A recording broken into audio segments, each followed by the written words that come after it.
maikling kasaysayan ng Netherlands. Hinatag ang modernong kaharian ng Netherlands noong 1815.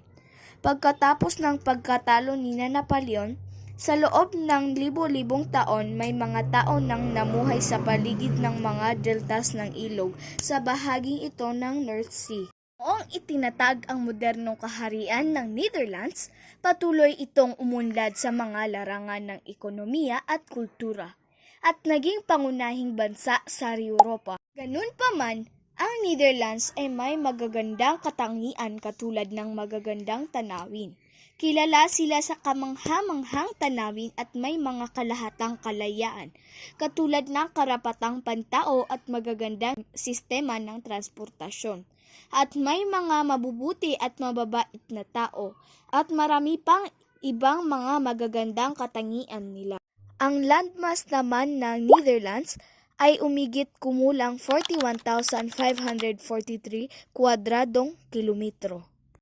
Ang populasyon naman ng Netherlands ay humigit kumulang 17.5 milyon katao. Ang gobyerno naman ng Netherlands ay isang constitutional monarkiya na may sistemang parliamentary.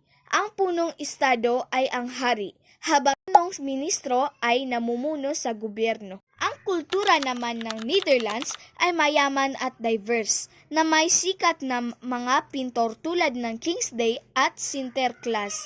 Ang mga tao ay praktikal at diretso, at mga lokal na pagkain tulad ng stroopwafels at herring ay tanyag. Mahilig din ang mga Dutch sa pagbibisikleta at mga aktibidad sa labas. Ang pangunahing wika naman ng Netherlands ay Dutch. Mayroon ding mga regional na wika tulad ng Frisian at sa Friesland at iba pang mga dialekto. Ang Ingles ay malawak na sinasalita lalo na sa mga kabataan at sa mga urban na lugar. At ang huli, ang ekonomiya.